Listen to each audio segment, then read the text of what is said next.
Olá, sou a professora Fátima Martini. Bem-vindo ao curso de História da Arte. Esse vídeo trata das esculturas produzidas pelos antigos romanos. A maioria das obras gregas atualmente apreciadas foi copiada pelos romanos. Os romanos gostavam de estátuas para enfeitar suas residências e espaços públicos, daí a necessidade de um grande consumo. Talvez até pelo gosto de colecionar e admirar antiguidades, os romanos não se preocuparam em ir além das cópias gregas, que eram belíssimas.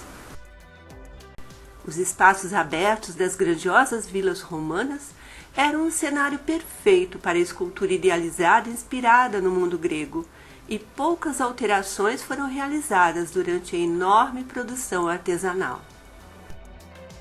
Aqui, duas esculturas de sátiro e Pan, executadas no século II, uma derivação romana da escultura sátiro em repouso de Praxíteles.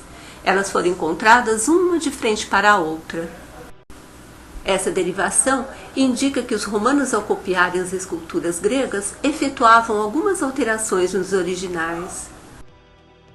A escultura chamada da Era Republicana coincide com o final da arte helenística grega. A grande produção artesanal de cópias gregas idealizadas se mantém, mas entre os séculos II e I a.C., o escultor tem a função de transmitir os rostos das classes dominantes em relevos funerários. Esses relevos funerários romanos lembram as antigas homenagens realizadas em estelas funerárias pelos antigos gregos. Aqui, as figuras foram adquirindo certa personalidade inerente ao homenageado, mas provavelmente os relevos obedeciam a um modelo pré-estabelecido.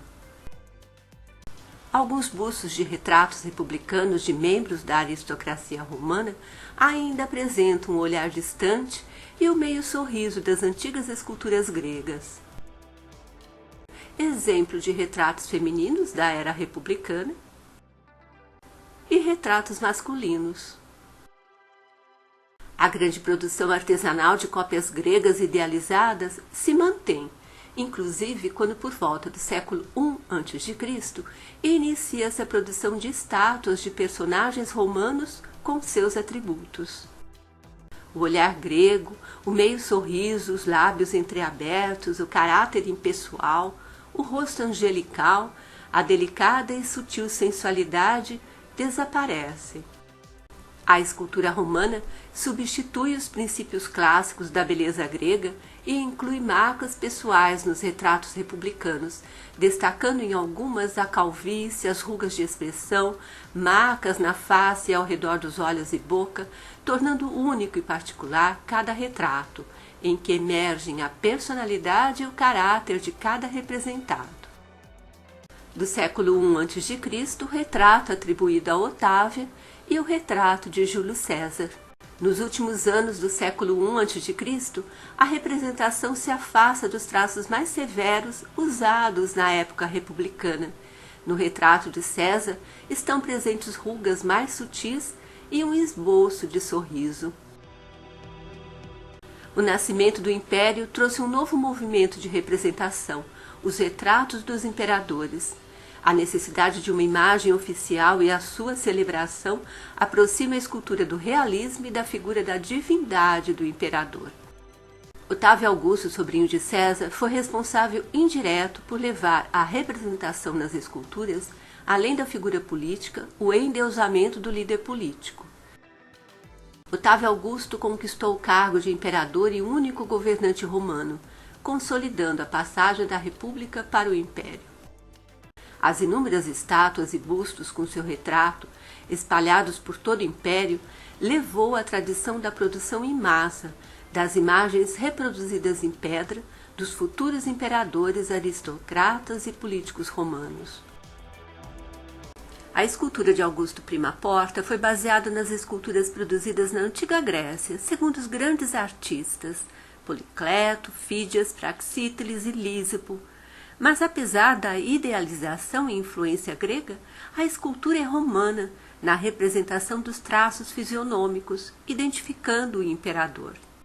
O imperador é representado com a túnica, um manto de general e uma couraça ricamente ornamentada com detalhes da sua vida e do Império. Após o século I d.C., proliferam-se as estátuas romanas representando modelos individuais de imperadores, filósofos e aristocratas. Trajano, com a coroa cívica de folhas de carvalho, e na sequência os bustos com retrato de Adriano, Marco Aurélio e Sétimo Severo, que atravessou o século II para o século III. E um exemplo de retratos feminino e masculino produzidos no século III. A representação do primeiro imperador cristão mostra as mudanças na arte romana do século IV. A imagem representa a majestade do trono imperial e se distancia da semelhança física. A mostra do poderio romano também se dá nas estátuas equestres, apresentando os invencíveis imperadores montados em cavalos. De todas que embelezaram Roma, resta a do imperador Marco Aurélio, em bronze, executada no século II, em tamanho acima do natural. Com mais de 4 metros de altura, a estátua equestre em bronze aponta para o poder do imperador como conquistador. A mão estendida lembra o gesto da antiga escultura de Augusto, ou pode sugerir um sinal de clemência do imperador em uma época de aparente tranquilidade, enquanto os bárbaros somente ameaçavam invadir as fronteiras romanas. Além dos retratos, os romanos produziram em grande número baixos relevos narrativos, distribuídos em altares, sarcófagos, colunas triunfais e arcos de triunfo. No entanto, diferente dos baixos e altos relevos produzidos na antiga Grécia, sempre ligados a batalhas épicas e deuses envolvidos, os temas produzidos, além dos mitológicos, eram ligados principalmente a momentos e lugares definidos pela história e heróis romanos. A utilização de sarcófagos só passou a ser adotada em Roma por volta do século II, onde até então os corpos eram cremados. Com o novo costume do sepultamento, os sarcófagos passaram a receber decoração com relevos na caixa e tampa. Os temas variavam de históricos a familiar, mitológicos, zoomórficos ou fitomórficos. Esse sarcófago em mármore, produzido no século II, é decorado com cena de caça ao cervo, referente ao episódio da caça de Enéas e Dido, narrado em Virgílio. Nesse outro está representada uma caçada organizada por Eneu para matar o imenso e terrível javali. Aqui, o sarcófago mostra uma cena mitológica sobre o rápido de Perséfone. Esse outro mostra as musas. E nesse sarcófago do século II, uma cena de batalha. O relevo arquitetural foi usado em honra às conquistas militares, aqui em colunas triunfais. A coluna de Trajano apresenta baixo relevo em uma faixa contínua em espiral da esquerda para a direita, com início na sua base acima do pedestal até o topo, onde reproduz a história das guerras contra os dácios no século II. No século II, o imperador Trajano e dezenas de milhares de soldados atravessaram o Danúbio e em 2 campanhas derrotaram o Império Bárbaro dos Dácios, nas suas terras montanhosas, atual Romênia. O saque foi enorme, quilos de ouro e prata chegaram à cidade de Roma. Para comemorar a vitória, Trajano mandou construir um fórum, uma praça rodeada por colunatas, 2 bibliotecas e a coluna, para contar a história com cerca de 2.600 figuras esculpidas em baixo relevo. Na faixa inferior, o exército de Trajano, munido de todos os equipamentos, cruza o Danúbio sobre uma ponte temporária formada por barcos. Na lateral esquerda, a personificação divina do rio. Acima, Trajano discursa e as fortificações começam a ser levantadas. Na terceira fileira, os homens constroem um acampamento e uma ponte, enquanto a cavalaria parte para reconhecer o terreno. Nessa cena de batalha, os soldados romanos apontam para Trajano as cabeças cortadas dos bárbaros. A coluna de Marco Aurélio apresenta baixo relevo em uma faixa contínua em espiral da esquerda para a direita, com início acima da sua base de 10 metros, assentada sobre um pódio. A coluna, semelhante à de Trajano, reproduz as histórias das guerras e campanhas travadas por Marco Aurélio no século II. Os arcos de triunfo também receberam relevos arquiteturais em honra às conquistas militares. O arco de Tito foi levantado no século I pelo imperador Domiciano para comemorar a conquista de Jerusalém pelo imperador Tito Flávio, seu irmão. No relevo interior em mármore do arco de Tito, a representação dos despojos do Templo de Jerusalém. Nesse outro relevo, o triunfo de Tito. O arco de Constantino foi construído para comemorar a vitória do imperador sobre o usurpador Maxêncio.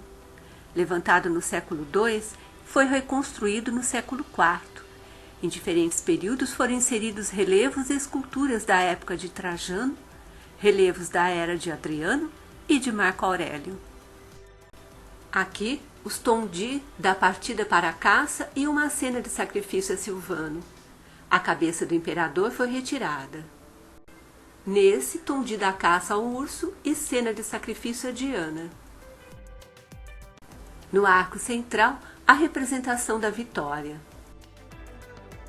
Na fachada, virada para o Coliseu Romano, também foram inseridos relevos e esculturas da época de Trajano, Adriano e Marco Aurélio. Os medalhões, ou tondi, são do tempo de Adriano, no século II, e o friso é da época de Constantino, no século IV. Do lado direito, os tondi mostram uma caçada ao leão e um sacrifício a Hércules. E do lado esquerdo, uma caçada ao javali e um sacrifício a Apolo. No friso, Constantino, com a cabeça destruída, é representado de frente, e todas as outras figuras são representadas de perfil, olhando para o imperador. E aqui também, Constantino, sem a cabeça, Adriano e Marco Aurélio são representados de frente, e todas as outras figuras são representadas de perfil, olhando para os imperadores. As mudanças que ocorrem nas representações das figuras durante o século IV apontam para o declínio da arte greco-romana e a mudança para a capital de Constantino em Bizâncio, no Oriente. Consequentemente, uma nova visão artística a partir da Idade Média.